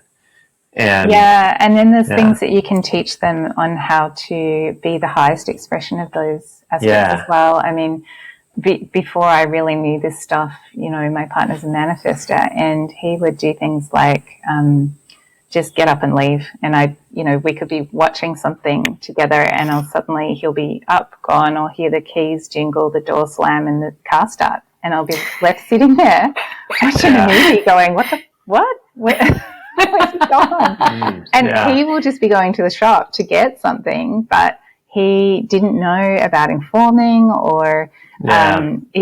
he's so in his head, and he's like 3 to 5 steps ahead in his head, and forgets that he needs to let other people know what he's doing. And so we had these sort of funny little issues all the time that were happening until we really figured this stuff out and started talking about it. That's interesting too. It would definitely be worth a read, going over the different gates that you have and the higher expression and then the lower, and just being aware of the possibility of both, and then developing a strategy on how you can move towards the higher expression. Yeah. And I think, nailing your own chart first, or really coming to an understanding of who you are first, is the key. And then some of the thinking about your partner with some of these aspects we've just been discussing, like whether this emotional center is open or defined, or their different type, their different strategy, their different way of making decisions is a big one. Imagine if you're sacral and you expect everyone to be sacral and in the moment spontaneous decision maker, but they have something completely different.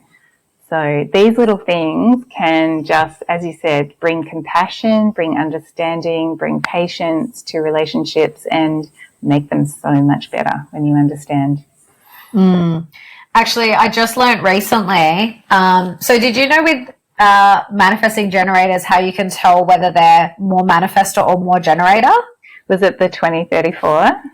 Well, yeah, it's to do with whether they have a motor center, like the channel directly to the throat. Yeah, that's more manifestor.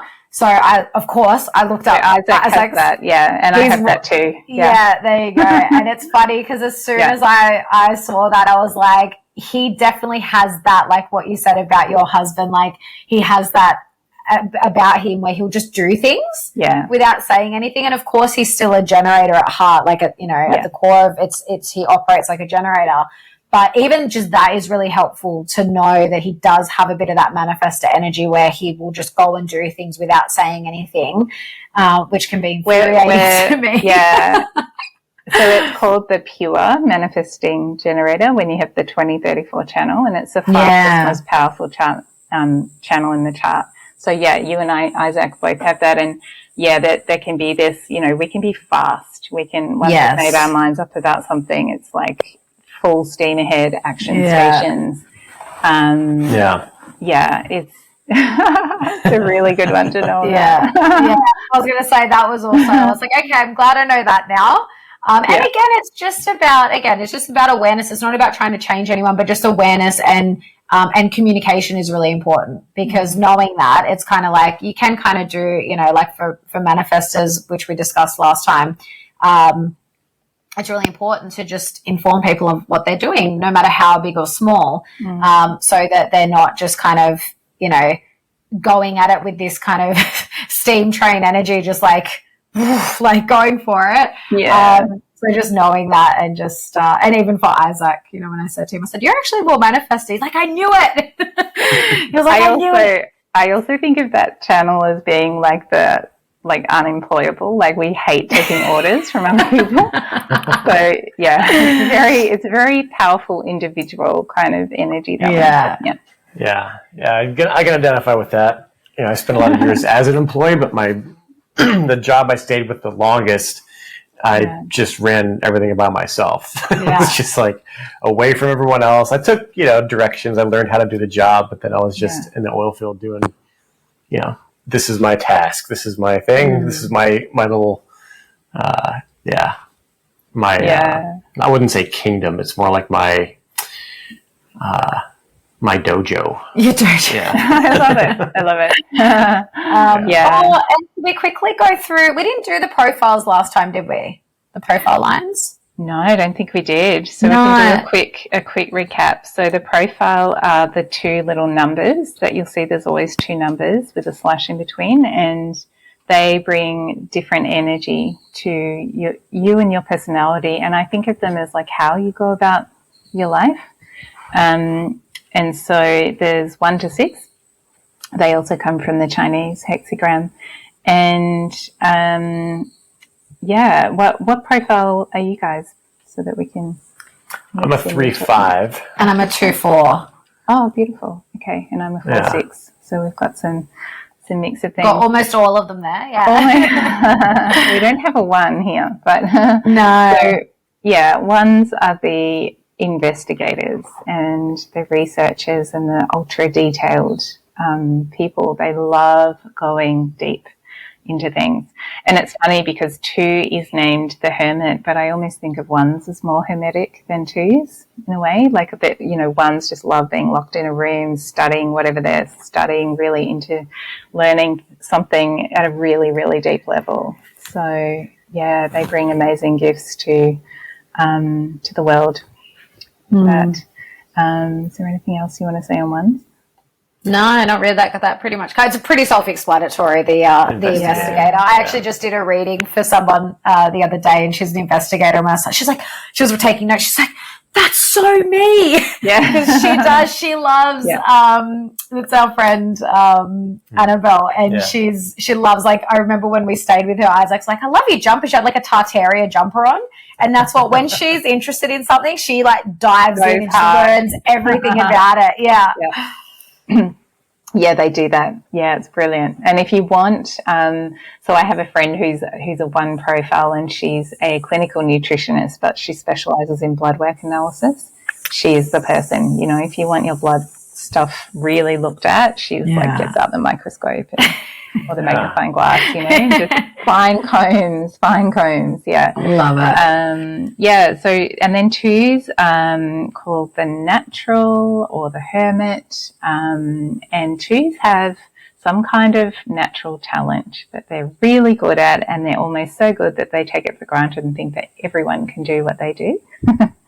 Yeah. So I'm sure Alexa is nodding her head. Oh, yeah? Yeah.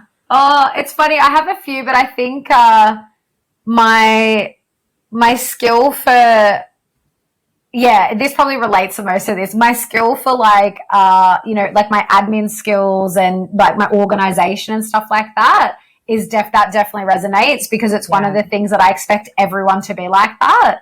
Yeah. And they're not. And but I'll also, and I've noticed this a lot more probably in the last like 5-6 years or so, is that I often will get, like, you know, with work I was getting promoted because I had those skills, or I often now I get called to work with people because of those skills, and that they're the ones that kind of pointed out that, oh, you're really good at this. Can you help me with this?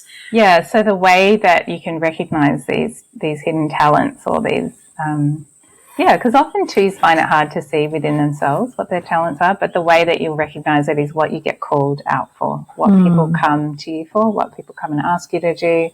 And then, you know, the hermit part of it is this need to sort of be alone in your own space and just take time for you. It's almost like, I think of the two as like, you know, dancing away and, you know, like lounge room face off, but you won't be a hermit for long, because people will always call you back into community, family, groups, whatever, to share what you're here to share, your talent. Yeah.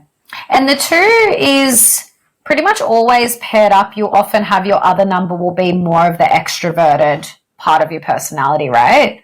Yeah, that's right. So the 1, 2, and 3 are a little bit more focused on the self, and you're learning through yourself, your personal relationship, and then 4, 5, and 6 are more transpersonal. So lots of learning and evolution, and through relationships with others. Mm-hmm. Yeah, and how that's reflected back to yourself. Yeah, so 3, back to the martyr. At the start. Yeah. I like to think of the martyr more as the experimenter, experiential, explorative. The 3 energy is all about getting in their boots on the ground, in the trenches, doing all the things, rather than the 1 who's like learning out of books and reading and really intellectualizing and analyzing things. And often they'll really need to know, like deeply feel like they've got the info before they go out and share it. The 3 is, just like out there in the world, tripping over, finding out as they go, learning on the go, learning by doing is really what the 3 is about. And there's no mistakes with the 3. That's the most important thing to recognize, is that you will take lots of little detours off the path and try on different roles and identities and jobs and various things, and that's all part of the very like beautiful windy way that 3s go about life. That's this guy. Yeah, definitely. I mean, and the way that I figure things out and find my way through stuff, there's a lot of intuition. There's like what I experience, like flashes of like, I mean, I guess you could call it genius, but without the ego involved. It's just like that was meant to fit. And it's like the creation of my product, the pain relief thing that I make. It was out of frustration of having this ongoing shoulder pain, and I created this thing. But the formula for it, the original like first little mix of it, I asked my ex-partner to put together a few things I heard about DMSO and magnesium, and everything else I let her kind of put into it. And then we had went our separate ways. She took that with her, and I had no idea what she put into the formula. Oh no. But I was like I need to keep doing this for myself. So I'm like, I'm going to start throwing stuff at it. And it was like everything that I threw into it was exactly like the right thing. And then the way that I formulated the scent of it, it was like the first time I put together the oils, it was the right combination and it smelled great. And I was like, wow, that was like meant to happen. But it was hearing these separate ideas from one person. I learned about DMSO, one person learned about magnesium, someone else brought in the idea of anti-inflammatory oils, and I'm just like, mix it up and then refining the process. And then refine. Yeah, perfect. Yeah, that's so good. I love that explanation. Yeah, and I often explain, like when I'm doing readings to people, if they're a 3-line, I'm like, you can never tell a 3-line. Like, if they want to know something, you can't tell them. Like, if they want to know if the stove is hot, you can't tell them the stove is hot. They have to touch it and burn their hand to know that the stove is hot. Like, that's the epitome of a 3-line, I think. Yeah, that's well, we're capable of hearing and watching and seeing others, but the real, I don't know, like this, it's kind of like that sacral thing too. I don't know if there's a correlation with sacrals and the 3-line, but it's like the real good lessons that I get are the ones that I experience myself. I can learn from other people. Hey, watch out for this. Don't do this. This is the right way to do it. But I'll often push the envelope and go a little bit further. And that is a 3 to a T. And what popped into my mind as you were saying that was like raising a kid. So I've got a kid who's a 6'3", and it's like you can say, don't do drugs. Drugs are bad. And they're like, really? I have to go and try. It's pointless. Yeah. And, like it's, again, there's like a higher form of this as well. So it's hopefully as you go and you learn wisdom, you learn not to bump your head as much. Yeah. And then you start moving forward in life with a healthy caution, but also when to throw caution to the wind and go with your gut and be in that bliss and just explore. Exactly. So well described. Yeah, and then a 4 is what's the traditional name for them? I can't even remember. The opportunist. The opportunist. Oh, you should know that because some of these names I just don't use. I kind of think about them differently. The opportunist is another horrible word, but but there is an explanation for it. So I think of this one as the connector, collaborator, someone who is really tuned in, I suppose, to connecting and collaborating with people one-on-one or in small groups, and opportunities come to you that way. So opportunist has a horrible connotation that you're like a, sneaky snake oil salesman or something, con man or woman. Yeah. But it's not really the case. It's just that, so for me being a 4, I've recognized that word of mouth is my best marketing tool. People experience a reading and then they'll tell someone, and that's how I get most of my clients. And it's just these connections. So a lot of the time, say jobs, relationships, friendships, holidays, things like that can actually come just from talking to your one-on-one people, friends, connections. Something will pop up and you'll go from there. It's like this network that it can be called the networker as well. Yeah. But the other side to 4 is they're quite foundational. So I think of the 4 pillars of a house, they like having stability and foundation and grounding. And the 4 can be a little bit sluggish in like leaping into the void or the unknown. So they like to know sort of what's coming next before they make the big move. That definitely. That definitely resonates for me. Yeah, being a 2-4. And which is hilarious because I'm just like jumping into the void constantly. It's funny because I've also heard, so the profile lines, I've heard them explain so your first line is more of your conscious personality, and then the second line is more of your unconscious personality. And the way I've heard that described is that the first line is often how you will describe yourself to others, and the unconscious is often how others will describe see you. Yeah. And when I first heard that resonated for me on such a deep level, because pretty much my whole life I've always said, I'm super introverted. I just love being alone. I love being by myself. Yeah. And everyone I know is like, no, you're not. You're so extroverted. You're just like your mum. And now knowing my human design, knowing my profile lines, that's literally like I'm the hermit.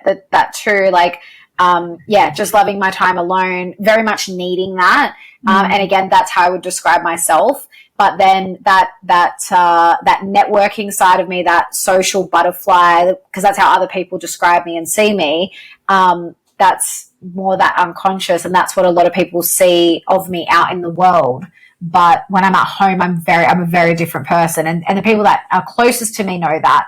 But the people that often only see me sort of out and not in my home environment describe me as this very extroverted person. And it's just a part of me. It's a balance. It's really interesting what you've brought up, because I have the 4 as my first, as my conscious number, but I consider myself more introverted. So when I've read descriptions of the 4 as being the social butterfly, super gregarious, when I'm not like that at all. Like, put me in a big group of people and I'll barely say anything, because I don't have the big projecting voice, and the energy gets too much, and I prefer much quieter sort of one-on-one interactions. Yeah. But then my second line is 6, so I guess I'm seen differently as well.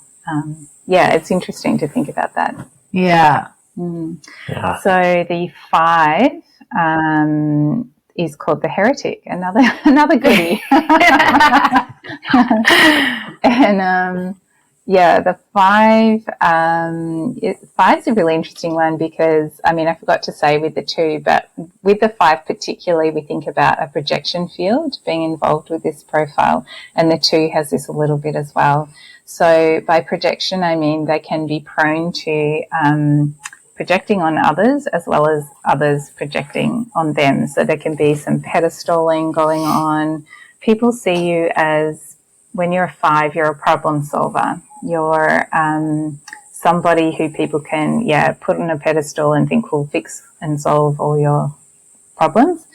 And it's just something to be aware of in terms of personal boundaries, energetic boundaries, speaking very clearly about your intentions and what you've promised and not promised, particularly if you're in business as a 5. But ultimately, you're here to teach and universalize and share in a really big way whatever you're passionate about, whatever you love.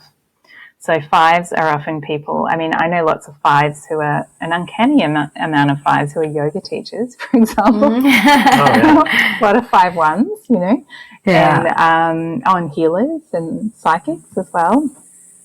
And then also, those, I think of 5s as the people who have those dreams of being on a TED stage or writing a book, or, doing something in a really big way out to a wide, broad audience. Yeah, like the wide, broad audience of this podcast. Exactly, Isaac. That's definitely and it's funny because I come across a lot of 3-5s. I don't know if that's just a popular profile, but and that's what I think it is, such a complementary combination of the profile lines, because it kind of is taking all that learning through trial and error, all the experimentation, all of that, and then kind of packaging it up in a way that can be delivered and shared with others. Yeah. Mm-hmm. Yeah, that's a great way of putting it. Yeah, and I find, I was just thinking, my yoga teacher friends with the 5, one thing that I've taught them about is often they'll complete the class, and then they'll find they'll get stuck for 45 minutes at the end of class with people coming up individually, putting their sort of problems on them, wanting the solution. Yeah. So it's just about, putting your line in the sand where your boundaries are. If you're happy to do that, fine. But if it's really draining your energy as a 5, then communicating really clearly to your class that you'll be there for 5 minutes, 10 minutes, and then otherwise email me later or something like that. Yeah. Yeah, I've definitely noticed that. It's strange. I always wonder, like, why are these people telling me these deep things about them? Like, I could know somebody for 5 minutes, and they're telling me, like, horrific things that happened in their childhood. I'm just like, why? Like, it's not that I'm a caring person too, so I'm like, I got to care about this. But like, also sometimes I'm like, I got to go. I got to run. Yeah. But you're right. Yeah, making it clear. Which can be tricky because I'm also, like a nice guy. I'm not like I can definitely rub people the wrong way and keep moving, but I'm not. And you've got that open emotional center, so you're not wanting to rock the boat and put in hard boundaries and and it's bringing all these elements of our charts together to see how it all fits. Cool. Yeah, and then. Line 6, so line 6 is what we call a triphasic. It has 3 phases of life. It's a really interesting one. It's called the role model, and the first phase is birth to 30, 30-ish, around that Saturn return period. And this is when the 6s are really behaving like 3s. They're just like doing the 3 thing that we've talked about. I can very much relate to this. Like my 20s was just a mishmash, messy, finding myself kind of thing. And then 20 to 50 is what we call on the roof. It's a really strange term, but I describe this as sort of a pulling back, like becoming a little bit more the observer and doing some work on healing whatever mess you made in the first 30 years. You might be wanting to do some healing work around that. Or it's sort of a consolidation, establishing, creating. People are often having families, building families, or a business, or, stepping into the start of that foundation of whatever their legacy is going to be, their work. And then from 50 onwards, so the 6 is really, I like to think of the 6 as a late bloomer. And in my case, this definitely rings true. I turn 50 early next year and I'm like, this is going to be it. I'm so excited. Yeah. 50 and beyond is when you can really step out into the world and shine as who you truly are and do your thing in a bigger way. My mum's a 6 too, and that so resonates for her as well. She's just turned 60 now, so she's like well into that final phase, and it's interesting too because it's called the role model, and she was a teacher for 15, almost 20 years, I think, and that was sort of in her. Well, and it's interesting actually because as you're going through that, my mum had me at 27. So she kind of had that first phase of her life, living life as a 3. And then sort of that second phase of her life was like, having children and being a mother. And then she started teaching in that time.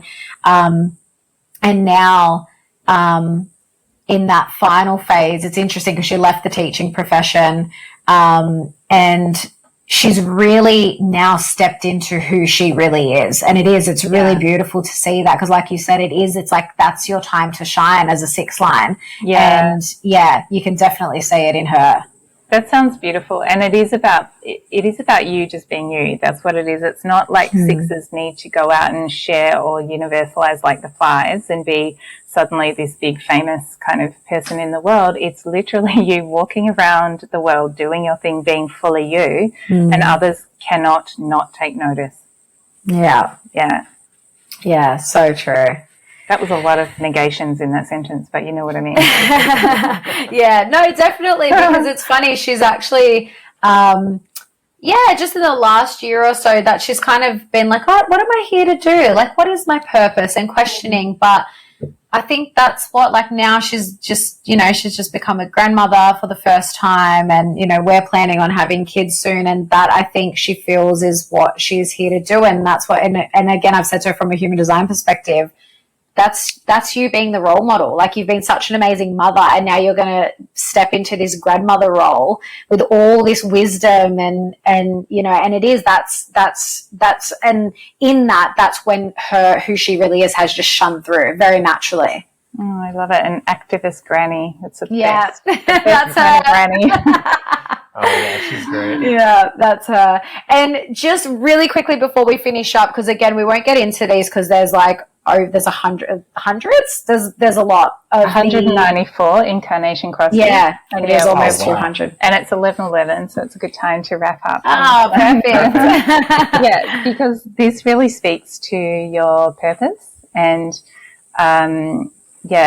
each individual chart, you'll have your Incarnation Cross listed there, and then a little description. And if you don't, you can always chuck it into Google. You know, it'll be something like either the right angle cross of blah blah, the left angle cross of, or what's the other one? Juxtaposition. Juxtaposition. And yeah, it sounds pretty funny, and then you'll get a little description. And these are not job roles, by the way. They're not like things like that. It's a purpose that's really sort of bringing together your main sort of gifts of who you are, and how you get to express that in the world's entirely up to you. This is what I love too. It's free will. So this is not a predictive reading in any way. You get to live your life the way that you want to. So yeah, go and look up your Incarnation Cross and just sit with it. Sometimes people do need to just kind of sit with that little paragraph for a while and just let it soak in, or play with it, pull the words out that really kind of jump out to you. Think about how you're applying it in your life already, or what you'd like to do to step into a higher version of it. Brilliant. Love that. Well, thanks so much, Anita. We covered quite a lot. And again, you can go so deep into human design, but that's the basics. For anyone that's new to it, you can pull up your chart and listen to, you know, all the things we've talked about and discussed, and it should all make sense. And again, like you said, you can have a reading and have multiple readings with different people because you'll get different things out of them. So both Anita and I do readings. I often I refer people to Anita if they want to go more in depth, because I kind of do just the basic stuff for people that are new to it.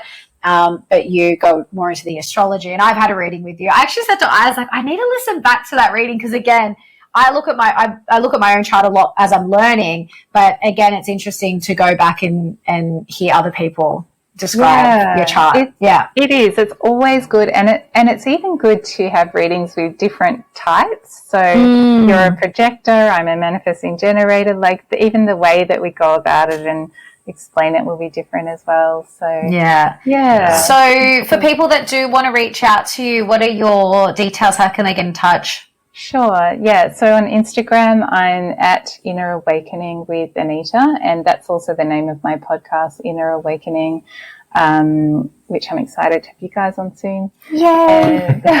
My website is just my name, so it's the W's, AnitaToi.com, ANITATOI. And people are welcome to reach out. I'm happy to give a discount to your listeners if they mention that they heard this podcast. So awesome. Thank you. Yeah, thanks. Wonderful. Wow, that took us to a lot of really useful things to look into. So yeah, I'm excited to go. I want to have another reading at some point, probably one with you, and then just keep learning and growing and getting back to our natural AF selves. Yeah, that's what it's all about, right? Yeah, stripping away those layers to get to the AF. Yes, Great. That's right. All right. Well, next time we'll see you will be when we're recording for your podcast. I can't wait. Very excited. Thanks, guys. Thanks for your time. Thanks, Nita. Well, we hope you enjoyed that conversation as much as we did. I love talking about human design, could literally talk about it forever. There will be a lot more conversations in the future around human design, and like I mentioned in the intro, from all different aspects, which is one of the reasons we love it so much. If you do want to work with Anita, she's amazing. I've had a reading with her. She also does coaching, so you don't necessarily have to do a human design reading, but if you just want to work with her, I love that she calls herself a soul alignment coach. I think that's really beautiful. Yeah, I think that's really where we're coming into now. Like, if you're listening to this podcast, you're probably interested in coming more into your authentic self and aligning with your soul's purpose and why you're here. So Anita's such a beautiful soul herself. So highly recommend working with her. Her links are all in the show notes. So her website, you can connect with her on Instagram. She's also got her own podcast, which we were on a few weeks ago, which was lots of fun. And I also offer human design readings. So if you'd like one from me, just reach out directly to Alexa, Alexa, at naturalartform.com. I'm still in the process of getting my website up. Hopefully in the next month. I've given myself a time limit. But yeah, you can just reach out to me directly via email in the meantime. Yeah. Well, that was a great episode. Always enjoy talking to Anita. She's just a lovely soul. And we're looking forward to more conversations. And in the meantime, really want to do a drum roll or something, but we have a really exciting episode coming next week. We have the great Barbara O'Neill coming to our show. The one and only. Yeah. So exciting. I feel like this is like the pinnacle of the podcast this year, and the year's only just started. Yeah, so that was our, we'll tell full details in the show, but it was our first recording of the new year. And as far as natural AF and natural art form is concerned, that's, doesn't really get any more natural AF than Barbara O'Neill at this point. So we're super excited to release that. We have obviously pushed it up because we just couldn't sit on this one. We've got a ton of interviews banked up, but we couldn't sit on this one. So yeah, stay tuned. We had a great chat with her. There's a bit of a story behind it. So we'll explain a bit more of that next week. Until then, go explore human design a little bit more, get to know yourself on that deeper level, and we will catch you next time on Natural AF. Bye, guys.